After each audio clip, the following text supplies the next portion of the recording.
Hello everyone, Ken and Loa here, with the moment that I have personally been waiting for, finally doing the Let's Play of Resident Evil 1 Remake.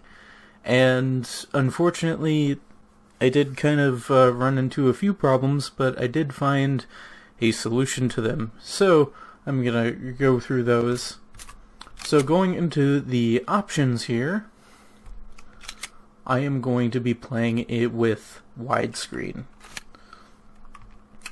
But there is one very important setting, that the frame rate, it does give you an option of 60 or 30. Do not, under any circumstances, go with 60.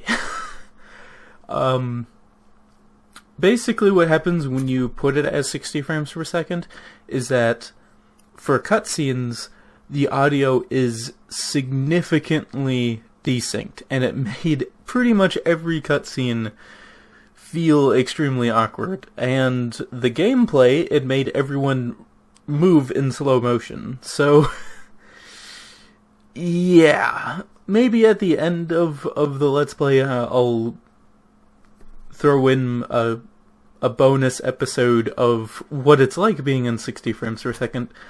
But if you want to play play the game like it should be, choose the 30 frames per second. It seemed to fix all of the issues that I had with the cutscene audio desync and just the feel of the gameplay. And they also have a manual at the start of the menu that gives you, like, basically the tutorial of the game without forcing you to play a tutorial, which is really nice.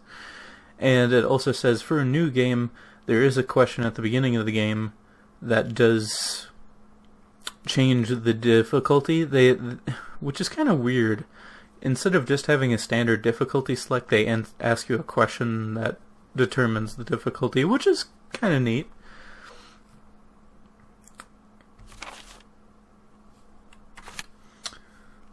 So, with that, I have actually played roughly the first 30 minutes of the game, so unfortunately, with the problems that I had, I did kind of get spoiled, in the sense of that I won't be able to record my first reactions to it.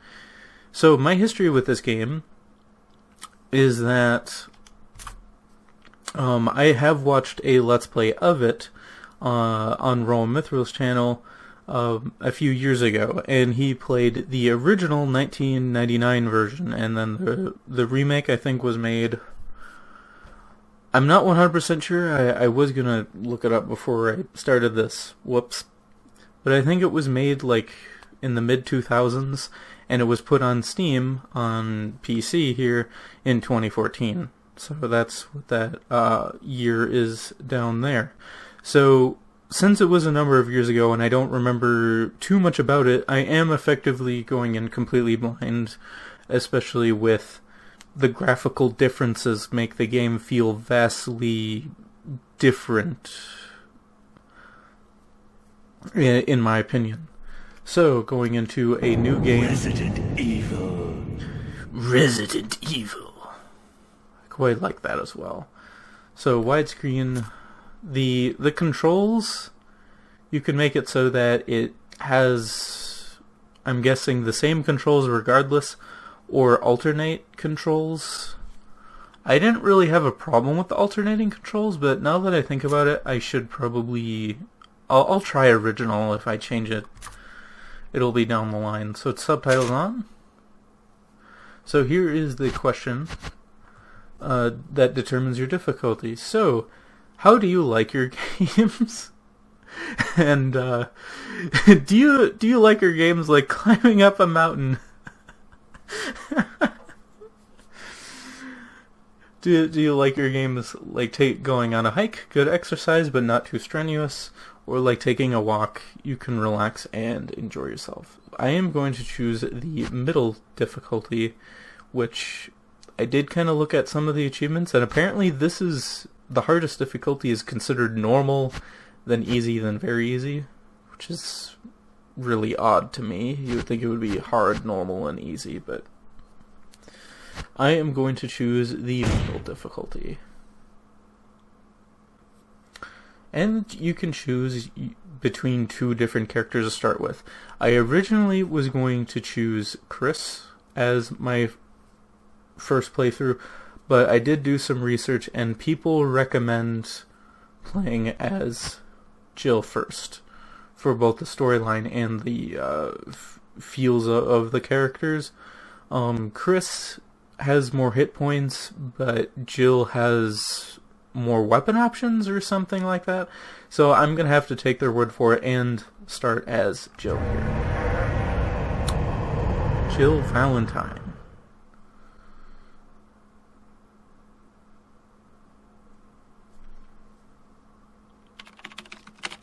And I'm not going to talk very much within these cutscenes here. Situated in northwest Raccoon City, where we are searching for the helicopter of our compatriots, Bravo Team, who disappeared during the middle of their mission. Haven't found it yet?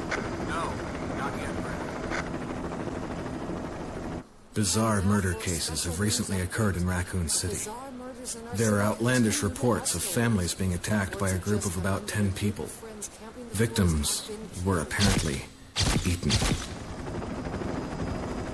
The Bravo team was sent in to investigate, but we lost contact. Look, Chris. Bravo team's helicopter was a derelict.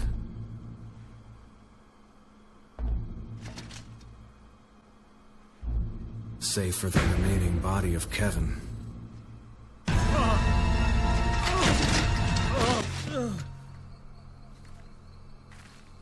We continued our search for the other members, and it turned into a nightmare.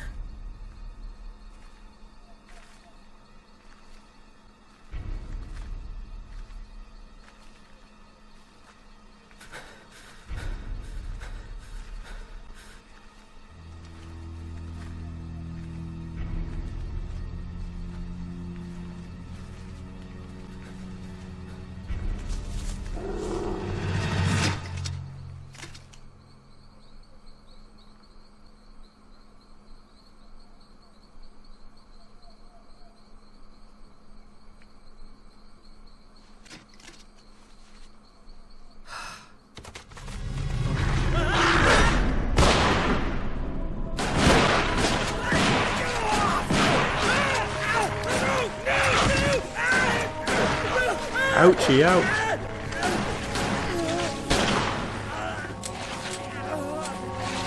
Jill, you can run at any time.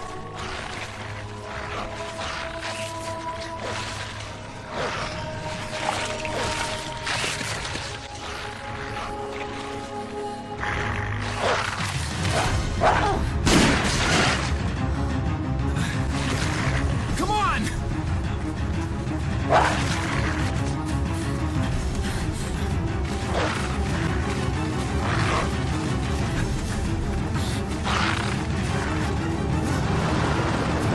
Hey! Brad! Where the hell's he going? Yeah, we totally didn't need that helicopter or anything. Chris, this way.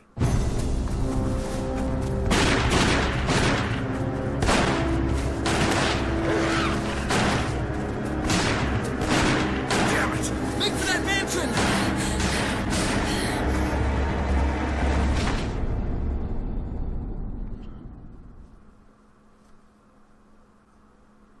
Enter the survival horror. There are only 3 STARS members left now. Captain Wesker, Barry, and myself. We don't know where Chris is. What is this place?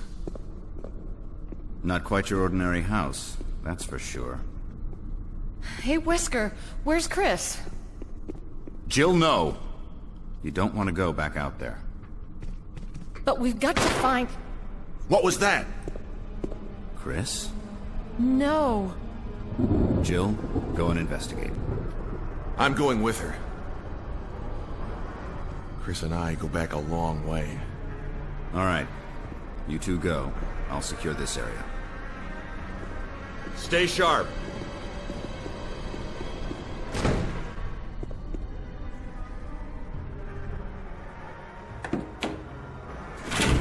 Yeah, the feel of this of these cutscenes are so much better when they play normally. A dining room.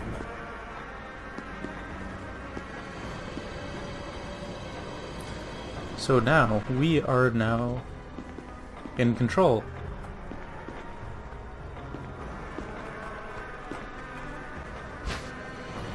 Will you take the ink ribbon? So this game has ink ribbons as a limited item that you use to save. And to be completely honest, I don't really like that all that much, that you do get limited saves. But we'll see what happens. And I think I'm going to change the controls to alternating because I think that feels a bit better.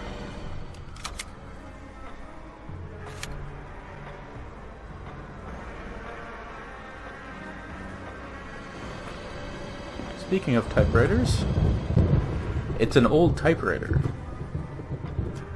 You can save your progress. Use the ink ribbon. I'm not going to save quite yet. But we do get our own map that we fill out as we go. And it marks the typewriters with a gray circle, so that is very good.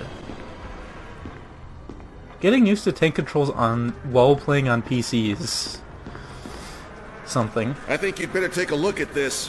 What is it? Blood. Jill, see if you can find any other clues. I'll be examining this. Let's just hope it's not Chris's.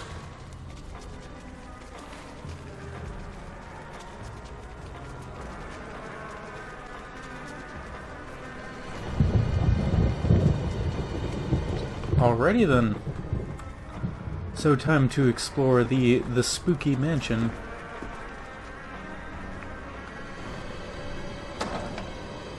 What could possibly go wrong?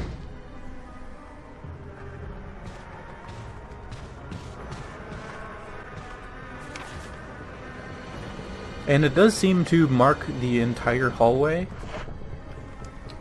whenever you go into it, so you don't need to...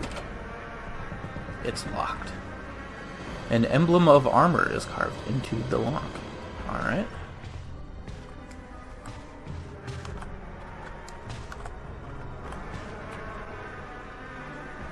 There is an elevator here. You don't say!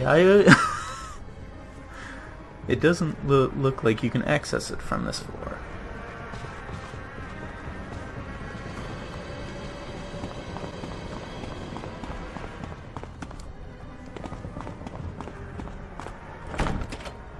It's locked. An emblem of a sword is carved into the lock.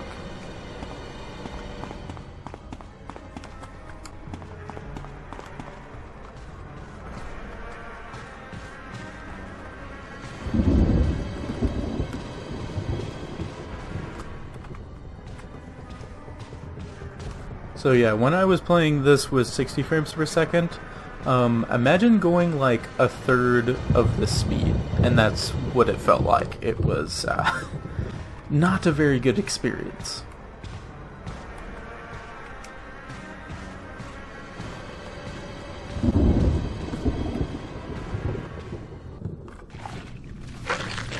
Hey Chris, is that you?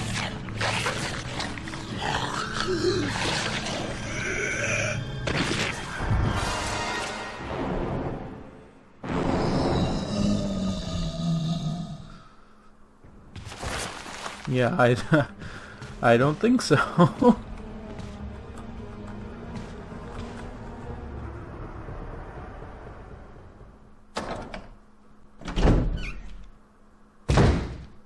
Barry! What is it? Look out! It's a monster! Let me take care of it!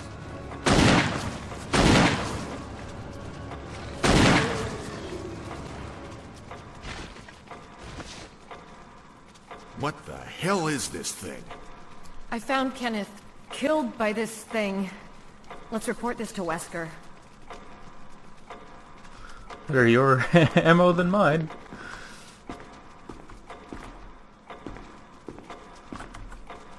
And it says better report back to Wesker. So, like I was saying when that I was kind of spoiled for the first 30 minutes with that frame rate issue. You can actually kill that zombie, but it's a complete waste of ammo because, well, the zombie's right there. And even if you do kill them, the same cutscene plays, which is very interesting. And you can examine the body. That does say that Kenneth looks like he's holding something, but you don't actually get anything for doing it. So, if you know that's happening, you can save ammo by going directly back to Barry here. So, yeah. And on this difficulty, it took me 11 handgun bullets to actually kill that zombie completely. And you start out with a handgun with only 15 in them. So, yeah. That's gonna be a thing, I think. And you do get a survival knife, and I did do some testing to see if melee was really a viable option. It really isn't. Because unfortunately with this game you can't actually strafe, or move for that matter, when you are ready to attack. So, with how short range the knife is, you're so vulnerable, the weapon is pretty much useless for the most part.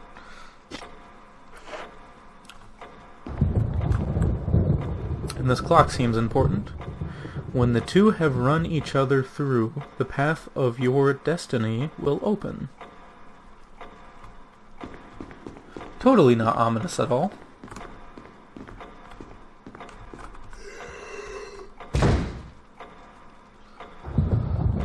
Well then.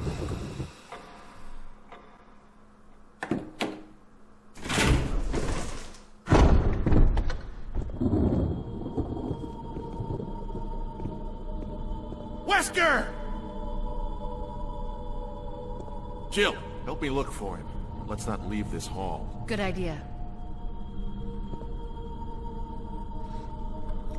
You know, sticking together in a situation like this is pretty much a good idea. Let's see how long that lasts. So down here we have an anonymously lit door. Better finish searching the hall first. Okay, I can't even look for Wesker in there, okay.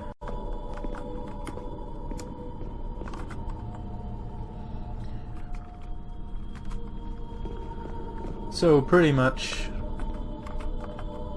you can't go in any of the doors yet.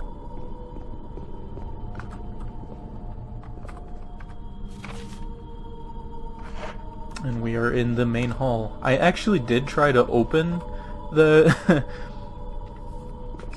the front door at one point, and you let one of the dogs in, so don't do that.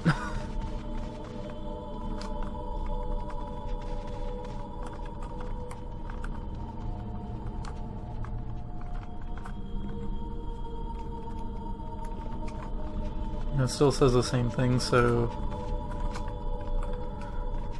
pretty much just look around enough, and then Barry will have us regroup.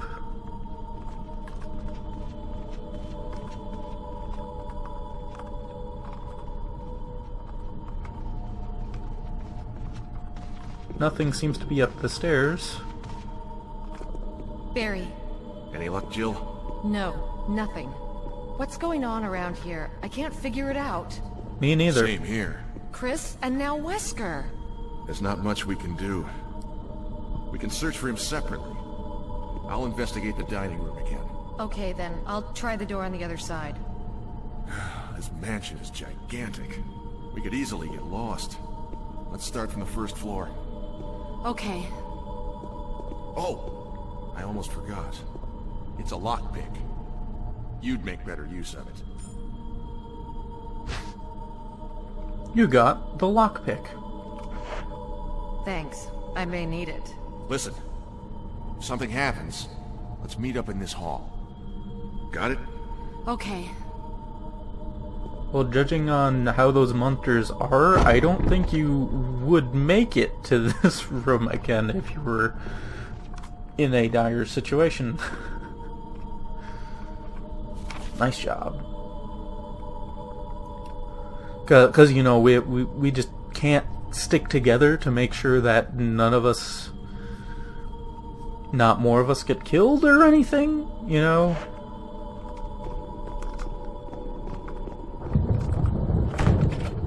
It's locked. An emblem of the helmet is carved into the lock. So all these emblems, I do vaguely remember, you do get basically more keys later on. No surprise there. So, I'm guessing the red doors must be locked doors, and then the white doors are open. Maybe. Guess one way to find out. What could possibly go wrong?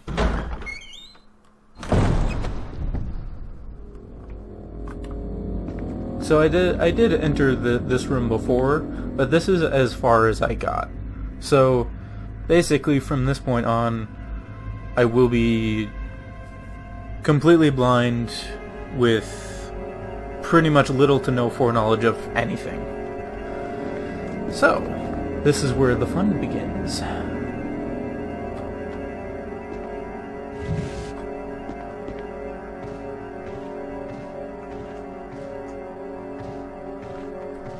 I will admit these camera angles are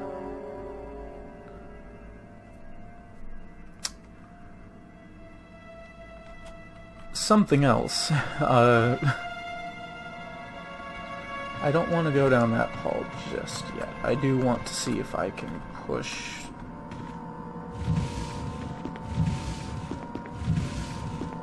Wow, is that really how you do this? That's, So apparently you're supposed to, like, just barely have a corner to push that forward. Okay, then. Because I do believe I want whatever this is. There's a map of the mansion, first floor. Take it? Why not? Huh. 100% items is green.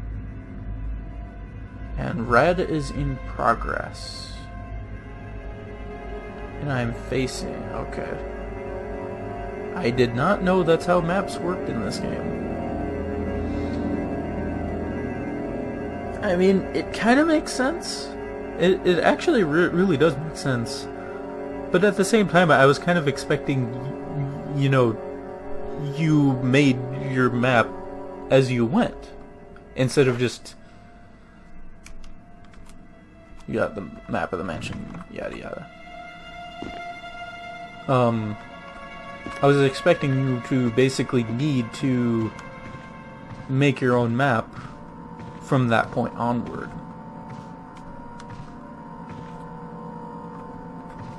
Okay, there's something here. Will you take the dagger? I don't see why not. Okay. Using defensive items such as daggers will allow you to escape momentarily when grabbed by an enemy. However, you will not be able to escape when the enemy grabs you from behind. Which is what's going to happen 90% of the time, I'm sure, so... Basically, these items are next to useless, aren't they? Maybe. To equip a defensive item, go to the status screen and select a defensive item. Select an item from the defensive item menu, then select equip. If your defensive item mode is set to manual in the controller, you must press E to use the defensive item. Okay.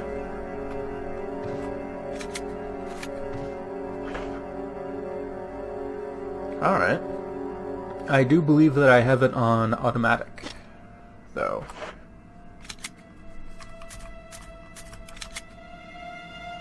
Yes, defensive items are automatic. I mean, I can't really see...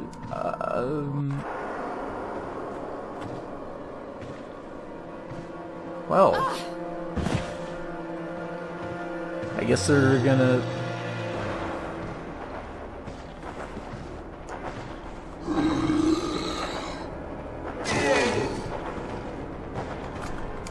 They're gonna make me use it right away, okay.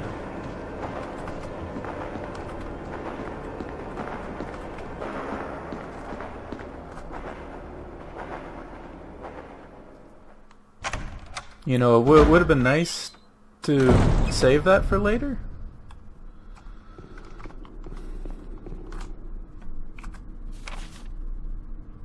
There was another door, but it's red, so I don't think I can open that. Another thing I would have liked is if they marked the doors that require like an emblem with, like, I don't know, let's just say for this door, I think it was the helmet, like put an icon of the helmet right next to it so you know which doors you can open as soon as you get that item that you need. Oh well. Not a big deal. Let's check on Barry, shall we?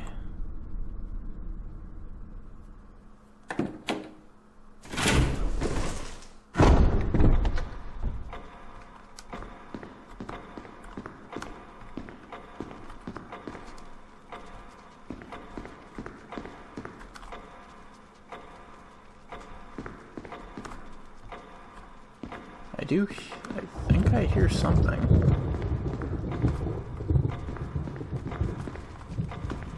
Oh, it must be just the fireplace, I think. So, I'm guessing the places that have the typewriter and also the item chest, I am aware that Resident Evil games typically give you an unlimited item chest. Those are kind of your safe rooms. So that's sort of why I came back here.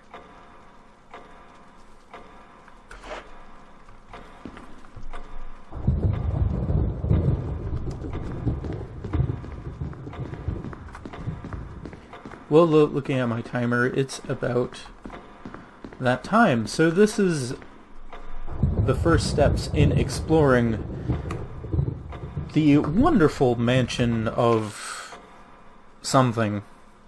They don't even... They just say mansion. I guess that fits. It's an old typewriter. You can save your progress. Use an ink ribbon? Yes.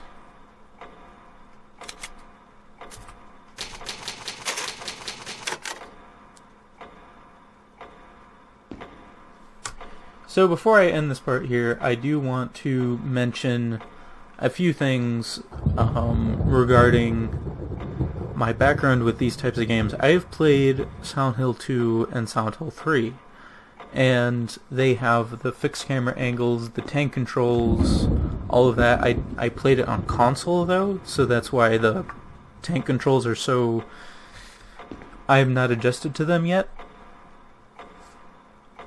And there are a few things definitely I like the Silent Hill games better for. The first thing is that in the Silent Hill games, you get unlimited saves. They do have like a ranking system at the end that kind of encourages you to save less often though, and I like that a lot better. Because for a first-time player, like the fear of progress...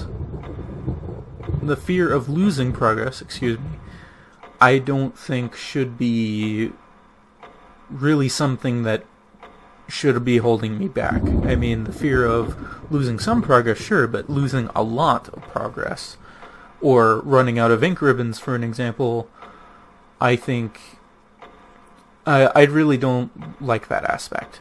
The other thing is that the Silent Hill games, their characters are a lot more mobile than Jill seems to be. I'm guessing Chris as well. Get to see some idle animations here. But yeah. And also, the melee weapons are a lot more useful. In this game, like I said, I mean, since you have short range, you can't really move while using them. Pretty much makes melee weapons completely useless. Unfortunately, and they take so many handgun bullets to kill one zombie that it basically forces you to run away from most encounters. And that's an aspect I didn't really like about Silent Hill 3, where they put so many enemies in there, or they give you such a discouraging feel of the enemies that fighting them is almost always pointless, unless they're like in a crucial location that's really in your way. So that's something this game has. And they made zombies extremely dangerous. Apparently you can get killed within like 3 hits, even on this difficulty, by one zombie. So that isn't the kind of difficulty that I would like. And I was kind of tempted to put it on easy mode, but I'm going to try to stay it out on this difficulty and see how far I get. So that's kind of the main things. So overall, I do like Silent Hill 2 specifically a lot better than this, but at the same time, this game has the atmosphere is on point, really good, well done. And I'm only in the first part of it. And then the fear of each enemy, like making just the standard zombie that dangerous, does make them frightening when you hear them. And since you have the fixed camera angles, them being you just hearing them in the background, that is quite tension filling. So I'll see where this takes me, and I hope that you join me on this journey into arguably the pioneer of survival horror games. So, hope you enjoyed this, and my future playthrough of my full playthrough of this. And thank you very much for watching, and have a wonderful day.